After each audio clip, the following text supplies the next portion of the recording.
All right.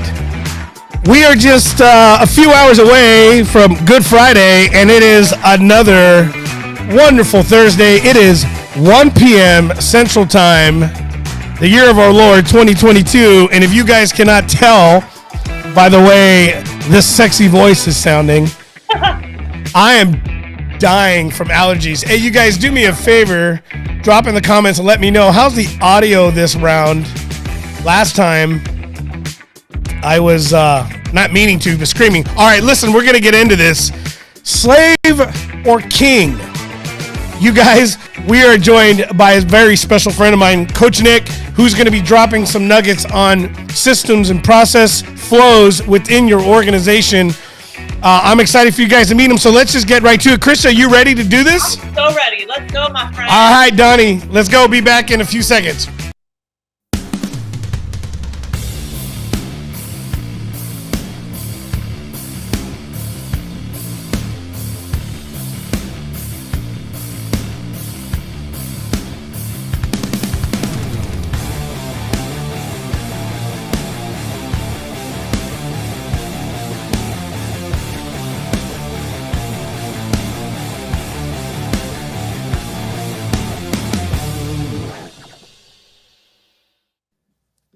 All right.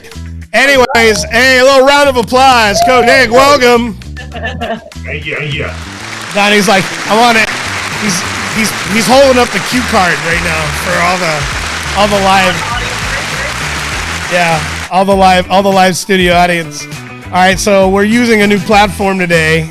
This is actually going to be interesting. Thank you all for being here. Let me see if I can spell that right. I'm going to see if it works.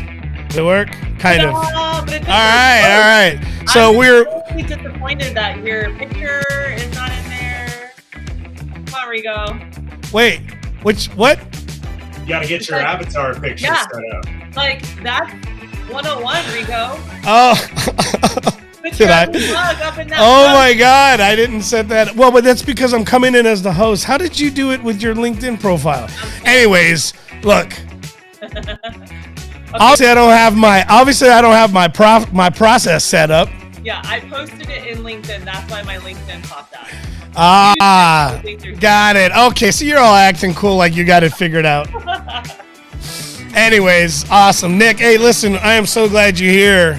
We've been talking about this for a few weeks now. You're a busy guy. You have a lot of clients that you help coach as well. And I'm just excited. We've worked together in the past. Actually, Krista and I have both worked with you, so we're both comfortable with you. But you bring a lot of your own talents and skills to the market, and I'm really excited about introducing you to our community. So, why don't you give us just a short, summary? Let's let the viewers know who you are and what you do to help your clients. Yep. So Nick Scarabosio, I am a strategic growth business coach. What that means in simple terms is I work with my clients to free up space and capacity through proper sequencing, system, and scale for their business. The main reason that that's become so important these days is I believe we've attacked the desire to get more in our lives backwards. Everyone goes and wants to do better inside of their personal life, inside of their marriage, inside of their families, inside of themselves, but they don't have the space because what are we always worried about? We're always worried about our business. We're always worried about where the paycheck's coming from. So what if we put the proper systems and sequence in place to create space? Then we can use it for what we want. So if we attack growth strategically, we get more of what we want in the long run. Yeah. That's pretty much it. I feel that. I love that. And you know what we're really not good at, Nick, is creating margin, right? Like, we're not awesome at creating margin. Margin is like my nemesis. I want it. I can see it, but I rarely get it. Yep. And so we need people like you to show us how to make that space and to show us how to not only enjoy building our business, but enjoy the life that we've created by building our business. And that has been a huge battle for me, and always light bulb moments that I've had in working with you on our one-on-ones or having our meetings together is that, like, what are you doing for yourself? What are you doing for your family? How are you creating that margin and that space for yourself and your business? And so I'm excited to hear what you got today, my friend. Absolutely.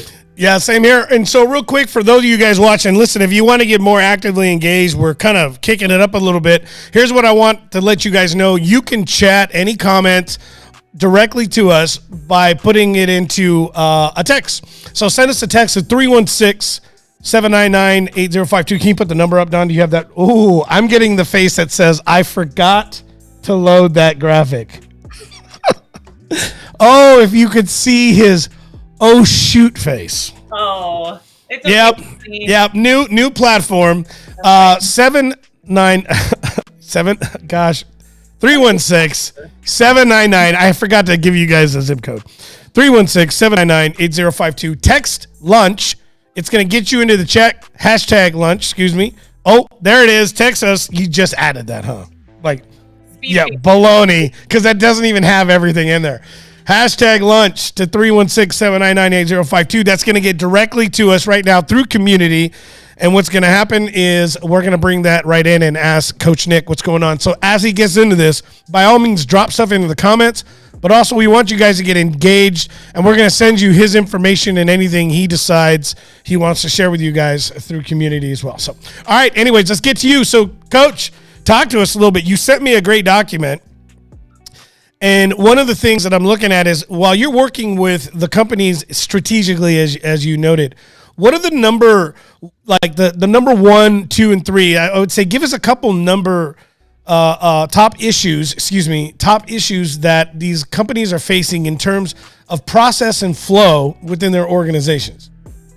Yeah. So the number one, when we talk about flow, think about it as if you're dancing with a partner. The number one thing I see companies run into is a lack of rhythm, or just a really screwed up version of rhythm. And where we see this most is in communication from top down. Whether your company is 1 level, 4 levels, 8 levels, if you cannot communicate with rhythm from the CEO to the front line, well, then all you're doing is putting out fires consistently. And that's where the lack of space and capacity comes in, because it's the age-old saying of, I am stuck working in the business. How am I supposed to be the CEO working on the business? Well, you have to have a rhythm that allows you to do so. And that's teaching your team proper leadership, proper rhythm, proper flow. And it comes with some simple things that most of us don't want to do. Asking difficult questions, having meetings. I know, the dreaded M word, like, hey, how do I have time for meetings? But if you're not having daily, weekly, monthly, and quarterly meetings that help promote the flow, promote the proper form of communication, you're just going to stay stuck. Yeah, absolutely. So you don't want us to dance like Carlton is what you're saying. Yeah. We should be, no, none of that. Okay, so Nick, this is something that is actually super relevant with where I'm at in my business right now, because for a long time, and while we worked in a program together, I was pretty much a one-man show. I wore all the hats, and so really the only meetings I had to have were with myself. Like, hey, girl, get this done, right? Hey, how you doing? Hey, girl, how you doing? You doing good? Yeah. Okay, great, awesome. Yeah. Let's go. Let's go for a walk today. You look like a hot mess today. Get it together. Yeah, get it together. As I'm growing my team, I did it haphazardly. I didn't really do it with a system or a process. And I'm finding, Coach Nick, that there is so listen, I have my master's in secondary education. I'm a teacher. And what do teachers do when the kids come into the classroom? You do Bellwork. Why? To get everybody on the same page and get their brains going. And then when you exit the class, you fill out an exit ticket. Like, this is your exit ticket out of the class. And it's your, like, what you learned or what you're doing at the end of the day, or what your goal was and what you met, right? I'm finding that Bellwork and exit ticket is so important when you start bringing on other players into your business, into your company. And so can you share with me, when it comes to the word meeting, what's an efficient way, or how do you help companies understand if they need both, if they need one, if they need none, or every now and then? What does that look like for you, and how do you analyze that and come up with what's a best practice for them? So the overarching answer is they need all of them. A legitimate, well-run, oiled machine. You're running a daily meeting, you're running a weekly meeting, a monthly, a quarterly, an annual. Now that immediately turns people off because they begin to think they don't have time for it. Mm-hmm. What do I mean with each of these meetings? So a daily meeting, 5 to 10 minutes max. If you're meeting longer than that, then we know what the problem is. You don't know how to communicate. Now, inside of the daily meeting, this isn't problem solving. This isn't we're fixing everything that's going wrong. It's just check-ins to one. Here's the format that we always give. First one is win of the last 24 hours. What did you do that was a win inside of the business? Why? We always need to celebrate. If we can't celebrate something, what the hell are we doing in this company? Yeah. So the second one, what are you working on today? And this is just to give visibility from top down. So you as the leader of your company, you want to know what the next person down and the person after them are working on to make sure it aligns with the long-term vision and goal. Now, the last one is where are you stuck? And this is where I see most people get in trouble is we're asking, where are you stuck? So what immediately do we want to do as the CEO, as the leader? I'm going to fix this problem right now. No. Let them stay in the struggle because that's how they learn. We have to make mistakes. We have to have problems to learn as individuals. Now, if I see 2 days, 3 days, 4 days of the same stuck, well, guess what? I now have my content for our weekly meeting.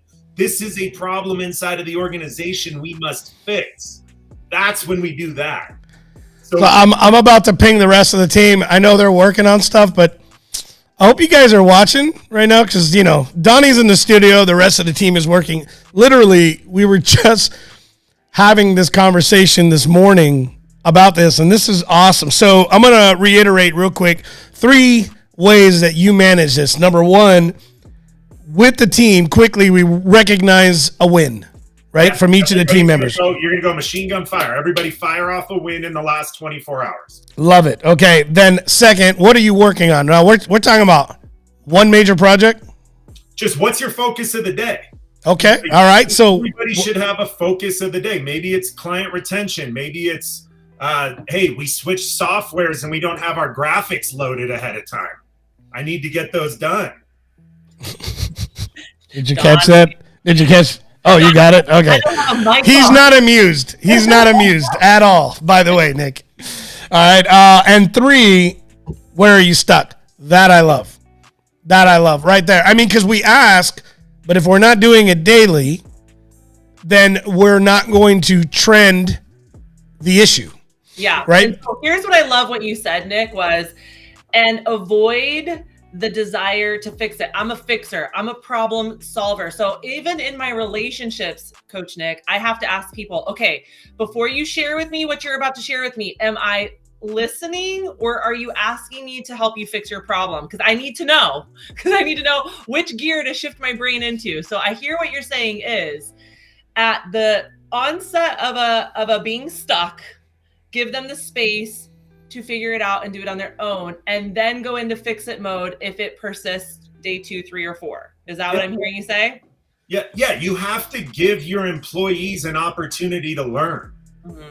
It's the downfall of the CEO, of the entrepreneur. Why did we go into the business? Because we wanted to fix a problem. So we're fixers by nature. However, we run out of time because we try to fix everything.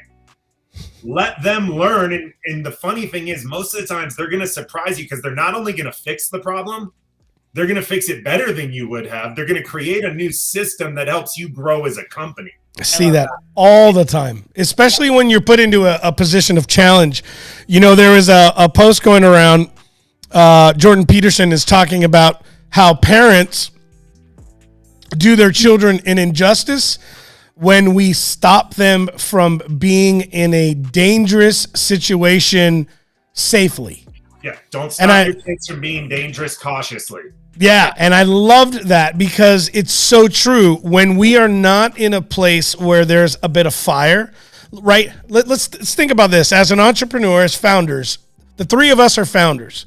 We have created and built our own companies. We didn't come from this. We came from small or large organizations. And this, what I love about what we're teaching from an entrepreneurship side, and Chris and I have been wanting to really focus on that entrepreneur, is because these resonate.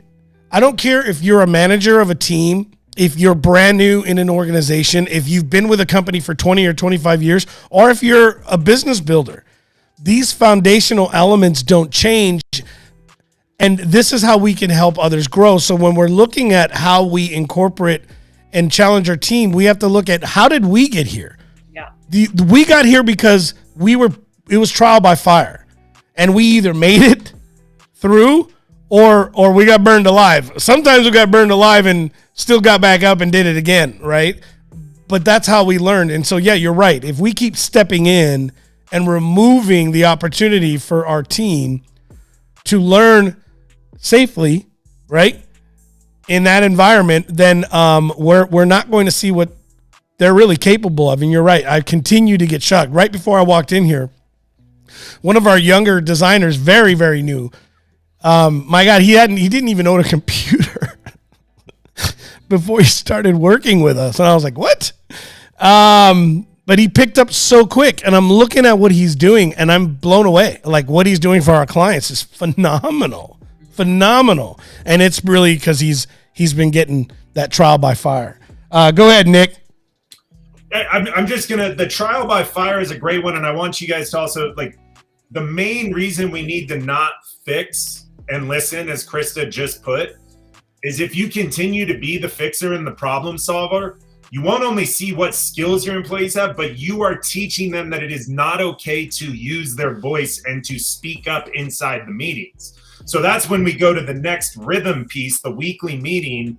What we're doing when we see a stuck consistently is we're coming together as the brain trust. You know, all the leaders need to be in it, all upper level management. If you're an entrepreneur, that should be your boss, the boss's boss. If you're a 2-man show or a 20-man show, it doesn't matter. Anyone who's upper level management needs to be there. The first person to go is the person struggling. And we're gonna get it out. Tell us what you're doing. What'd you try? What's working? What's not working? Because it's allowing them to understand that their voice is being heard throughout the company, and we're gonna fix it as a whole. If we just fix the problem, we start creating sheep, and no company grows really well with a bunch of sheep. Yeah. And, you know, I think the business that I know all three of us are really invested in even more than our money-making business is our family, right? And so Nick, what you're talking about reminds me of the conversation that we have with our kids in our car on the way home from a ball game. And I know that your son plays baseball. I'm pretty sure he plays football. So you've got kids in sports. And one of the things that we ask them in the car, and we say nothing, is, what did you do well? What was the most fun, and what was something you could do better? That's right. I forgot about that, Krista. Yeah. And so listen, my kids have especially my 8-year-old, who's insanely competitive. She will tell you what she did well. She will tell you what was the most fun, but she does not want to talk about what she could have done better. She shuts down at that. And so if we start priming our kiddos are the future workforce. If we start helping them to understand that being stuck and not knowing how to do something is okay, because there's a team around you, whether at work or on the sports field, that's going to help you find your way and figure it out. And you don't have to be scared of that. We're now changing the culture of our future workforce. And so it's no surprise that our current workforce doesn't really understand or feel confident in working through that. And a lot of it comes from the top down. So if we're constantly fixing their problems for them, then they're getting the message that it's not okay to be stuck or to not be good at something because someone's going to try and fix it right away for me instead of letting me find my way. So I love, Nick, what you're sharing. I probably need to take that approach in my business. I know I do it at home, but I probably should take that into what I'm doing with the people that I'm leading. So I love that tidbit. It's so helpful. And I'm so glad you shared that today, because it's just a little reminder how to approach that for sure. Awesome. Okay, so let me get to the notes here before I jumped all over you on this. So you gave us the 3 points on how you address the meetings. Now, what's an appropriate amount of time for these meetings? It's team size based. But honestly, a daily huddle, a daily stand-up, whatever you want to call it, if it is longer than 15 minutes, you either have a very large team and probably need to parcel it out per division, or however your company is structured, or you're just doing it wrong. Again, it's a quick win, quick check into what you're doing and what you're stuck on. We're not doing any deep dives on that. That's what the weekly meeting is for. If we have issues at the weekly meeting, then we build them in and we have that on the agenda. Now, weekly meetings, 60 to 90 minutes for all upper level management and people that need to be involved. This is where business owners, entrepreneurs tend to kind of turtle up because they're going 90 minutes. Where the hell am I going to find 90 minutes in my day? I feel that. You're just like, oh, how am I going to do this? So first thing is just schedule it. Like, just put it into your schedule and be ruthless about not allowing it to be overlapped. Mm-hmm. Once you do that, you're going to fumble around for a few weeks, few months. It's maybe going to go longer. It's maybe going to go shorter. But once you have that rhythm inside of that meeting, now what you begin to do is you take those daily huddles, you stack them in, and you now have an agenda where you can take care of the stuff. You can review your KPIs, metrics, OKRs, whatever industry you're in, whatever fancy 3 letters you want to use. And now what you're starting to do is fix problems, review metrics, tie it all into annual planning and targets. And this is where we begin to see growth, because everyone from top down understands what's going on in the business. So go ahead, Nick. I'm sorry. Go ahead. You say, I know what Rigo's doing. Rigo knows what I'm doing. We know what Krista worked on. We understand how all 3 of us pulled together in the metrics to make the company more successful. Mm-hmm. Love that. And so what you're doing is now, as these issues are coming up on a daily basis, you're working with the clients to understand this, Nick, and help me if I'm right. You're taking the where are you stuck and these issues that are happening, like you said, it's a machine gun approach, right? Go, go, go, go, that kind of a thing, collecting it, watching the trend, and then this becomes what the management team or the strategy time together is going to work on for that week, right? So are you saying that we need to stop and address these daily? Are we waiting to the 1 week to address it all at once and then transfer that down? So we're not addressing them in the daily, because that's what entrepreneurs want to do. You want to put out fires constantly, and then all you do is bitch at the end of 8 hours a day. Why didn't I get anything done? Because you didn't stick to what you were supposed to do today. You just went and put out fires. Yep. So if we stick them to the weekly meeting, a couple of different possibilities happen. One, the team fixes it. And what was an issue 3 days ago is no longer an issue. Move on. Great. That's the best case scenario.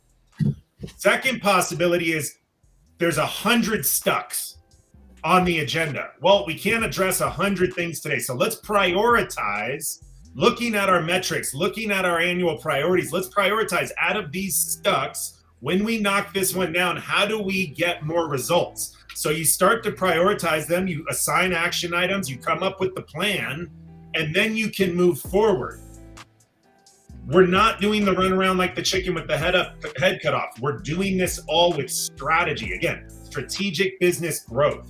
Yeah, I love that. Nick, one of the things that was just brought to my attention, because I'm working with a coach right now as well. I love coaching. Coaching's my favorite. I learned so much from the people that I engage with, just like I do out of these conversations. Yeah. One of the things that they just shared with me, because right now I have one setter and I'm the only closer. So I have one setter right now. And my coach said, here's the deal. When you have one setter, there's no competition. And when you have those daily check-ins where the team is on the daily submissions, right? So those daily huddles where they say, this is what I'm doing, this is what I'm working on, this is where I'm stuck. And they kind of share their numbers and somebody else shares it. Now there's competition. Now they're like, oh, Susie did that. Well, I can do that too. And now it's where they're leveling each other up simply on sharing where they're at. And that thought did not occur to me, but I'm an insanely competitive person and I'm insanely competitive with myself. But if you bring another human into this, I'm definitely going to be even more competitive. And so there's so much value in checking in as a team and having that be a regular, and then seeing it for each other as a team, right? Do you find that that's true in who you work with and what you do, that competition and that knowing where people are at is really that extra push and kick that people sometimes need. Yeah, I think the underlying piece inside of there is the high visibility of what's going on inside of the company. If I've got 2 appointment setters, to your example, and Betty closes 20 on Tuesday and Nick closes 0, that should probably signal somewhere for the leadership team that there is a massive problem that needs to be addressed on the weekly meeting. Now, if one's 20 and the other's 18, great, the system is working. Yeah. But competition is great, and some people will thrive in that, others will not. That's where, part of strategic business growth is understanding who should be in what roles, how they should be dealt with. But when you have a high level of visibility of the numbers, the metrics, what people are working on, where they're stuck, then you start to be a team. Yeah. You are actually a company. So I love that. That's where, when we just got started with this whole thing of improving flow, understanding slave or king, you're a slave to your business when you don't have a team that can grow it without you. 100%. And then a king is actually the same thing, because a king's got to micromanage all the minions. So what we want to build is a kingdom, but we want everybody to take care of their own regions. Yeah. And then we come together and make sure the kingdom as a whole is healthy and happy. I love that. That's a great visual analogy. So good. I'm trying to figure out who would we compare this to. I'm like, I don't know. I don't know what I would compare it to, but no, you're absolutely right. I mean, this is a lot of the challenges that we find ourselves in, right? And we deal with a lot of startups, in the work that we do, and you see a lot of that. You see either a really top heavy business, or you see a company that has a large organization with very little support. So it's either massively top heavy or really lean, right? And so it's never a total perfect balance. And I think every organization has to figure out what's going to work best for them. But as an entrepreneur, as a builder, you're absolutely right. We address these too quickly. I mean, literally, we had this meeting today, and I told the guys, I'm really looking forward to our call with Coach Nick, because I know he's going to be addressing this.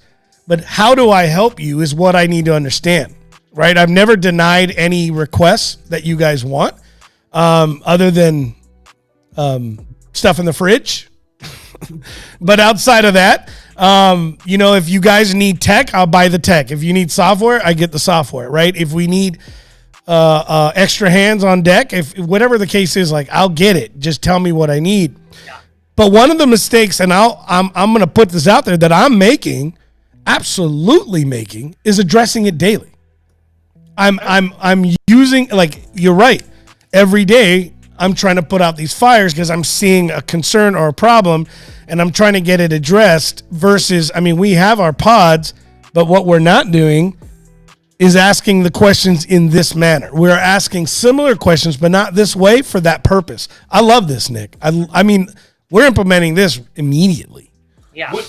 What the ability for them to openly say what they're stuck on also helps with, Rigo, is they learn that you're not going to jump on them as the leader right away. Let's fix this. They learn that it's just a moment for them to put out there, I'm stuck. I'm working on it. Would you say it's a safe space for them? That's exactly right. It. And then if you're like me, most of our guys, right? I'm working with millennials and centennials, or I don't know what they're called anymore. The olds. They're all under 30, man. I'm the oldest bastard here. All right, so listen, if you're just joining us, thanks. I appreciate it. You are on Lunch Talk. We're with Coach Nick. We're talking about process flows, systems, and understanding whether you want to be king or slave in your company. I have allergies really bad, so I sound really stupid. But listen, if you want to get into the conversation with us more and like to get more information about this, do us a favor and text #lunch to 316-799-8052, 316-799-8052. Almost forgot my own number. And we'll keep in communication with you. Also, we will be putting into the chat how you can get a hold of Nick and follow him and watch what he's doing. Join his private group where he gives a lot of information like this out. And also, as always, our beautiful and amazing co-host, Krista, and understanding more on how she's helping women start their own business. Yeah. So, yeah. So anyways, I always like to let people know what we do because it's important, but this program is for you, and how we can help you grow, as well as obviously, like you said, like I'm writing notes because for me, this may seem, and here's the thing, Nick, what one of the things I love about simplicity is that a lot of times we overcomplicate with systems like software, and we try to fix a problem that can be resolved with a simple conversation like this. And I think a lot of times as business owners, as managers, as leaders in an area that we're trying to really grow a team and get people inspired around, a lot of times we overthink this and we're not looking at just how simple this can be in fixing a problem. I mean, do you see that a lot with the organizations you work with? Are you finding that? Yeah. I mean, one of my favorite quotes from a gentleman most people know, Elon Musk, is... I've heard of him. He's a thing. Yeah, he's kind of a thing. We have a habit as a society right now of trying to optimize things that shouldn't even exist. So we're building all these systems and processes and over-engineering the flow, and it should not even exist. All right, you're going to have to give me some examples because that's awesome and that makes sense. Help me understand. I mean, I can tell you I've walked into numerous companies that have something like Voxer or Telegram, or they try to make communication overly simple for their employees. And if you have a 10-person organization and you hand them all an open mic to say, hey, whenever you have a problem, question, or otherwise, just press this little button and start talking. Yeah, game over. Why not just have a 10-minute daily huddle meeting instead of your phone beeping at you a couple hundred times a day, and then you're pissed off at your employee's pissed off at you, and all as a whole, nobody got any work done. So stop over-engineering the process. Find simple solutions to push the system forward. Now, Nick, let me ask you this. So in these huddles, or in these weekly meetings, do you find do you give a dude, because I'm thinking about my company, my structure. I'm probably not going to have a 10-minute live meeting because I have people that work at different times of the day. So they can't all be on at 10 a.m. I do that once a week, but to have them do that Monday through Friday, that's not always the hours that they work. I have people that come in the afternoon and people that come in the morning. So I can always do this through a quick check-in text message on Slack or something like that, right? So that's not the issue. But do you find having a time, I want your check-in, everybody's no matter what by 10 a.m. I want your checkout no matter what by 6 p.m. or whatever it is. If we're not meeting physically daily, do you find that it's important to set a time and a specific if it's not a meeting time? What would your advice be on the criteria and the boundaries that you set with those things? So typically, depending on how your business is set up, I'm going to tell you, so we do it two ways with the Daily Huddle. First, you go into the software, the spreadsheet, whatever you're using, and you put your answers in via text because we've got to document it. We've got to have a record of it. So if there are a lot of stucks, we can figure it out. 9 a.m. your time zone, it's got to be in. If you're in at 9:01, you're late. And it takes 2 minutes. So it shouldn't be a problem. Then you set a call time that works for your team. Typically, you want it around 10 a.m.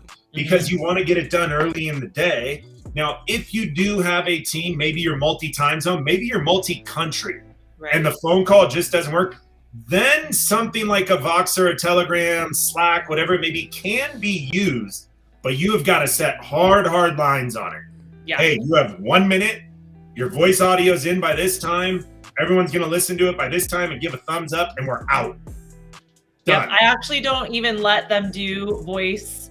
I don't let them do audio. I will do audio back, but they don't do audio to me because then it rambles or they do a lot of and there's a lot of white space. So I actually tell them, text your questions. I'll give you a quick audio back, but they don't text their questions or they're stuck. They have to type it out because people are much more efficient when they have to take the time to type it out than if they push the button. Like you said, it's open mic and then you're hearing the kids screaming in the background and it's just not efficient. So I love that. That's a really great idea. The only thing I would challenge you on with that is use the voice for one specific reason. Okay. Give them a hard time hey, you got to do it in a minute. You can't fake your tone and inflection. It is very easy to type. Everything's good, great, grand. Yep. It is very hard to say that via audio. We saw this in a program a few years ago, didn't we, Nick? Yeah, I mean, is that where that stuck? Because, dude, there's no way around that. You can't fake that funk. No, you can't. So I am all about Zoom and all the video calls and everything as much as they become cumbersome, because your body language, your tone and inflection in a meeting that is visible and audible is completely different than what you can write down in a text message or you're absolutely right. I love it. Our clients know this too, and a lot of times I'll challenge them. Oh, I'm eating. I don't care. Yeah. Turn your camera on. You're not going to bother me. Like, eat. If you got to eat. Like, no. Like, you're not getting away with not turning on your camera. Turn your camera on, because you're absolutely right. Here's the deal.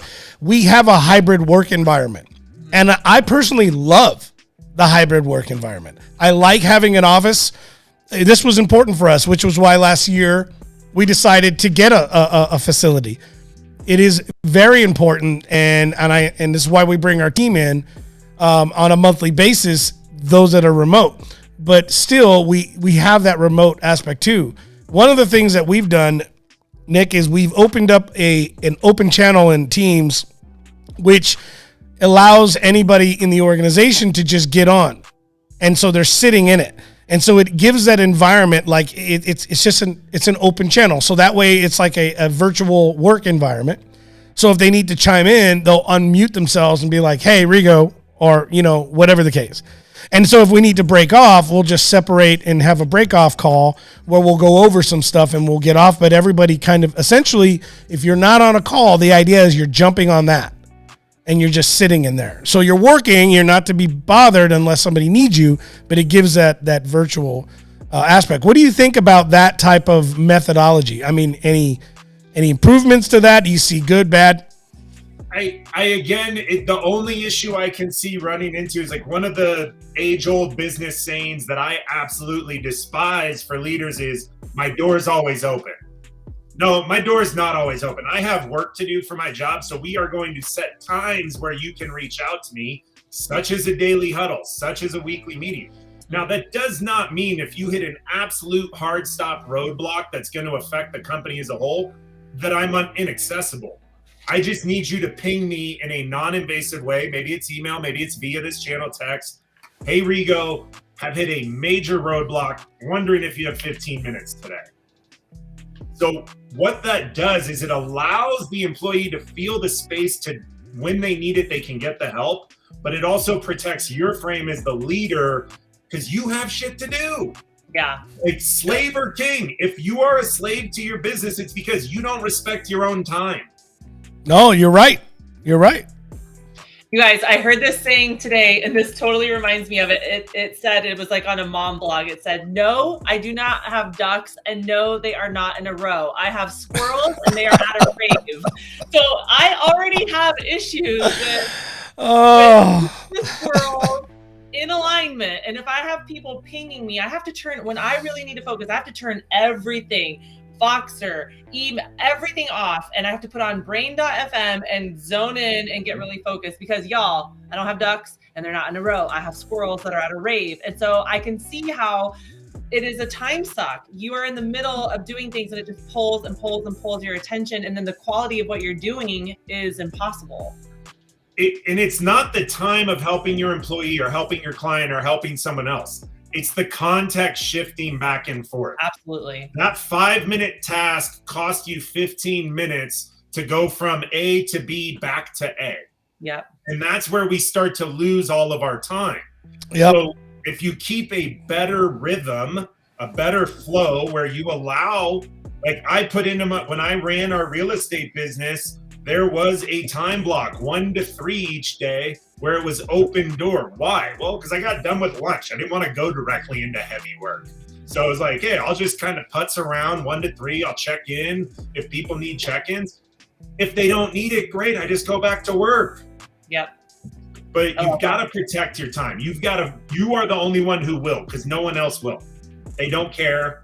And it's not a fault of them. Yeah, and it's not a personal thing. And I agree. It's not a personal attack. We're not saying this in a negative way, but you're right. And I think on the same token, we need to honor that commitment too. And I think, right, because I think as managers, business owners, it doesn't matter what role, but if we're leading a team, a lot of times we will not honor that time. So if I say I'm going to make that hour available, then that hour doesn't belong to anybody else. Regardless, right? If they don't show up, they don't show up. That's fine, and I can work on something, but that hour still is open. It's still theirs. So if they show up in the last 10 minutes, it's still their hour. Would you agree? I would 100% agree, and I'll take it a step further is when you set this hard frame for yourself, you need to respect it of your employees, but that's where the rhythm of daily huddles and weekly meetings come in. You don't have to be the micromanaging leader anymore. You don't have to go, hey, Rigo, what are you working on today? You know what Rigo's working on. Mm-hmm. I know what Krista's working on. Yeah. And if I don't, then I'm being exposed as a poor leader because I'm not paying attention in the huddle. I'm not paying attention to the meeting. That lesson has been so real for me in the last 2 months. Like so real, where I was just that exactly what you just said slapped me across the face, and I was like, I can do better, I can lead better, I can be better, and it's not a super difficult thing. It is just putting it into play and then committing to the play that you put in, right? So this is awesome, so good. No, this is great. This is really good. All right, so we went through the three areas on how you would address getting the day going. What's another major area that you've seen issues in that we're overcomplicating as managers or team leaders or business owners that you would bring a recommendation in to simplify? Yeah. So you create rhythm, you've got this really good flow, but there's still confusion in the organization, in the business, who's doing what, why they're doing it. And the number one reason I can walk into 8 to 9 out of 10 businesses and say, hey, show me a clear scorecard for Joe's job. What are his roles? What are his competencies? What was he required to have when he started this position? Show it to me for the CEO. That's actually the worst one. Very rarely does a CEO have a scorecard. But if you can set up clear roles, responsibilities, and priorities for the job, then it all ties together. Because when those stucks happen, when those fires do begin to occur inside of the business, you look at what the problem is and you go, well, that's Rigo's job. Why isn't Rigo doing it? And then you can go and help Rigo. Or typically in most businesses that don't have them, what happens is we just kind of stare at each other from across the table or across the Zoom and go, well, who's going to take care of this? And you spend more time figuring out whose responsibility is than actually solving the problem. So we had one of the guys, Paul, one of our viewers had talked about tonality being important in this process.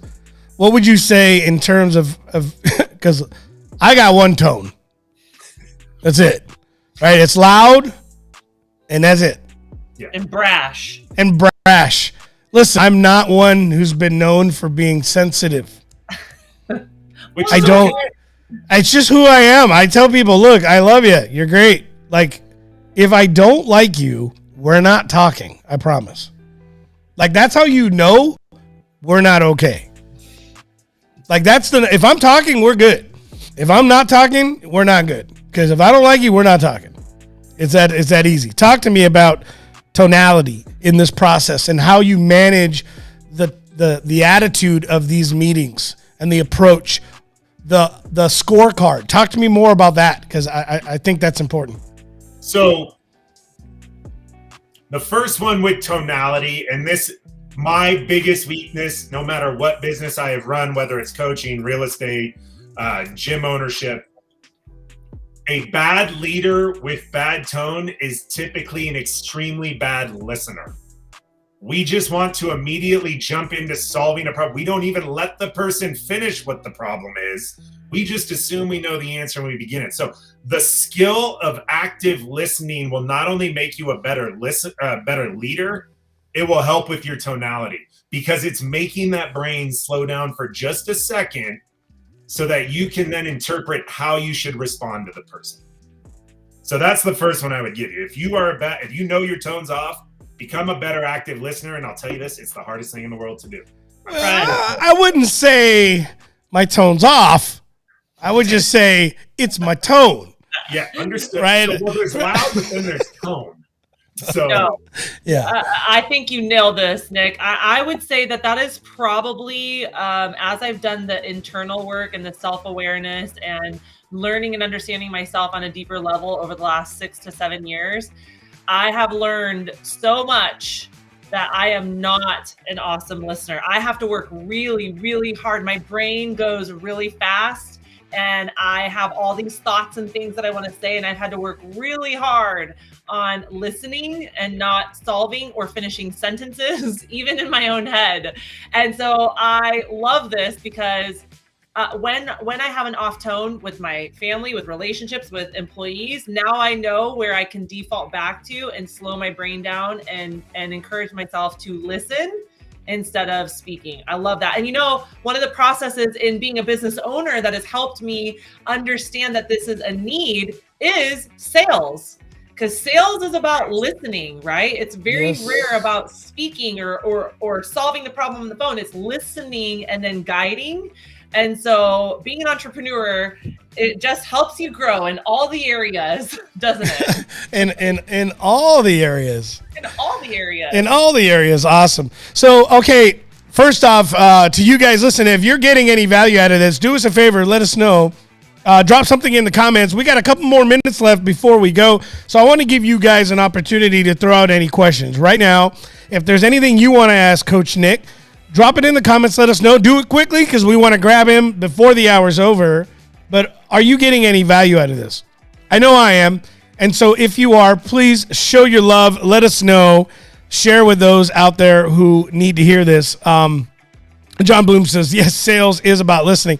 So again, drop it in the chat. Let us know. We're going to go ahead and ask Nick. So Nick, as we get ready to kind of wrap this up, I'm going to go over a couple of the things we talked about. So number one, we're talking about the importance of having this daily communication with your team, and you gave 3 points here. So I'm going to go over them. So recognizing the win within the last 24 hours with the team. I think that's a wonderful, wonderful method. And Chris said it's funny. Listen, Nick's going to get the credit for it. Sorry.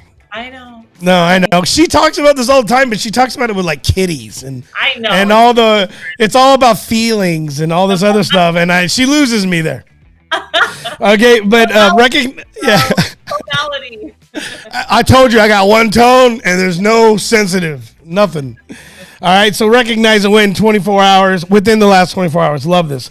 What are you working on? What's the focus? What's the focus for the day? And I'm assuming this is going to be aligned with the focus of the week, which is aligned with the focus of the month, which could be then a focus of the quarter, which could be the focus of the year. Yardy. You should have, I don't know if you caught last week, Coach Kevin, his view on why Mondays are the magical days are new quarters and new months. Anyways, it was great. I love it. Number 3, where are you stuck? This part, by all, is probably the most impactful one for me. Where are you stuck? Now document. So we use a program called Teamwork. This is where we would be documenting this. We're documenting it, and we're not running to it. We're not answering it. We're not stopping the meeting flow. We're just cataloging it. That I have not done. You're right. As a small business, and here's the thing. Yeah, we're business owners, but this is happening in small businesses. I've been there.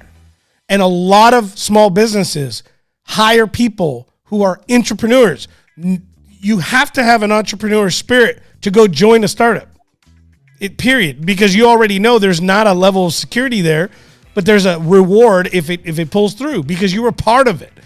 And so these people are doing the same thing. They're all firemen, right? They're all out there trying to put out fires.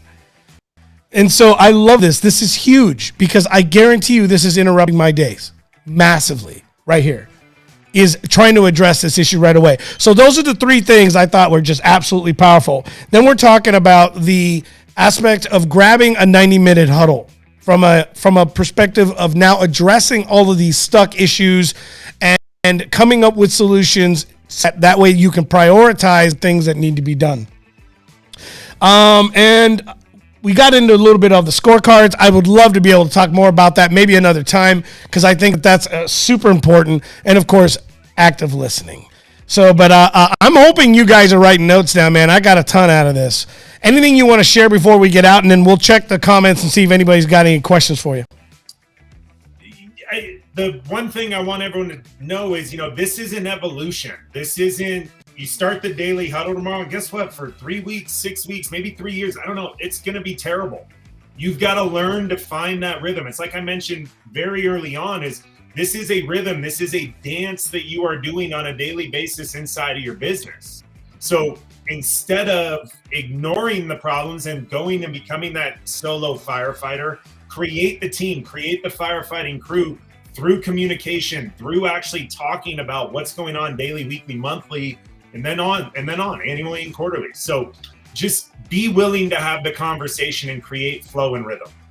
I love that. And I love the permission, because even as entrepreneurs, we have to give ourselves permission to learn, to be learners, right? And if we don't know, we don't know. And that's why we show up, Rigo, every day at Lunch Talk on Thursdays, because there's lots of things we know.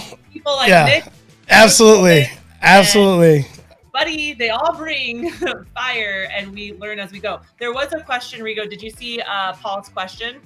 No, bring it up. Go ahead. So Paul says, and this is for Coach Nick, what does Nick think about staff that do not listen within a business? So maybe they don't turn in their weekly reports or their daily huddle reports, or they are just not doing or listening to the instruction that's being given. How do you approach that? So it's always hard to hear, but when you have someone or people like that, the first person to blame is leadership. Poor. It's Chris's fault. Poor execution on it's Chris's fault, basically. I say this all the time. Ardani. Yeah. It's Chris Ardani. It's not me. So the way we fix that is we start with the leadership. Okay, did the leadership provide a clear scorecard? Does this person understand their roles, accountabilities, and priorities inside the business? Well, one of those is to participate in meetings. So if they're not making the meetings, that's red flag number one. One of the meetings we didn't get into is, as managers, as leaders, you need to be doing monthly one-on-ones with your front line. So if this person's becoming a problem, well, guess what we're discussing during their one-on-one? And if we get into that process, then we start to get to the nitty-gritty of, is it a culture fit and this person will never turn the corner? Which, hey, guess what? It happens a lot. Don't be afraid to fire people. Yeah. But most times, I always say more problems are process problems than people problems. So your process is flawed. You need to go back, rewrite the flow, rewrite the rhythm, give them clear direction, clear leadership, and then you'll know if they're the 1 or the 2 out of 10 that really just aren't a culture fit for your business. So good. I love it. Yep. Hey, listen, Coach, I'm pumped you're here. Thank you so much for making time with us today. I want to let you guys know, too, if you want to know more about him. Nick, why don't you do us a favor? Let us know the best place that that they can find you. Where's the best spot for them to get a hold of you? Here on LinkedIn, Facebook? LinkedIn Let us know. or Facebook are always great. You can go to my website, which is setpoints, setpoints.io.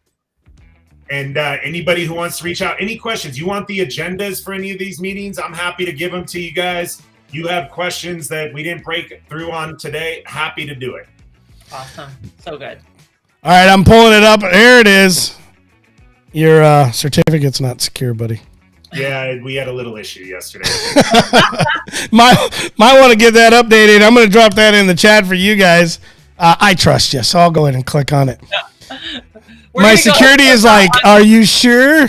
We're gonna the whole website was down 24 hours ago, so I'm happy it just popped up at this moment. No, man, you're great. I think this is awesome. Listen, if you guys are getting value from this show, if you're getting value from Coach Nick, if you're getting value out of Krista, please do us a favor. Share this with others. Let us know. I've been getting some great comments from you guys. I'm going to tell you what. This means everything to us. Keep it up. If you like what you're seeing, please let us know. If you want us to head in a different direction, if you want to learn something, let us know. We're always looking for new folks to be a part of this program and to bring them on and teach. Like, that's what this is all about. how can we, as a community, whether it's Facebook, whether it's LinkedIn, whether it's YouTube, we try to use every platform possible because we don't care. We want you guys to get value out of this and be better in whatever you're doing. That's the whole purpose behind our Contagious Leadership Movement and Lunch Talk as a series. So we are so grateful you're here. Coach Nick, again, thank you so much. Donnie, let's tell the audience another little round of applause for Coach Nick. Thank you. Awesome. So again, if you guys want to know more, we'll drop some stuff in the comments. We're always responding after the show as well. Krista, any final thoughts? No, this was great. This was good. So many areas that I can do better and be better. And so thank you for those knowledge bombs. And now let's apply them. Let's make it happen. Yeah, we love it. And so we're kind of starting something new, and I haven't got it all memorized yet. But it's, it's the idea of be kind, be courteous, you're right. And most importantly, be contagious. We love it. Like, that's the whole idea, is be contagious in a positive attitude as you're out there. Share and appreciate the people around you. But more importantly, like, don't let something good just stay with yourself. Like, get it out there. And we're hoping that this kind of attitude and message spreads. So anyways, you guys, thank you so much, Coach Nick. Krista, as always, we appreciate it very much. And for those of you guys who have been here attending, again, we'd love to have you part of our community, right? Hashtag lunch, 316-799-8052. Next week, we'll have all those cool banners up. So again, 316-799-8052. If you are outside of the U.S., as many of our viewers are, and this number will not work for you, do us a favor, DM us. We will put you in a special email group where we will send you a notification when we're going live or when we're going to offer something of value for you. I promise that's all we use it for. We don't spam. I don't like it, so I won't do it to you. All right, so that's it. All right, Donnie, head us out. You guys, thank you very much. God bless, and we'll talk to you next week, 1 p.m. Central Time, as always, right here. Talk to you soon, and thanks again for being here. See you guys. Bye, y'all.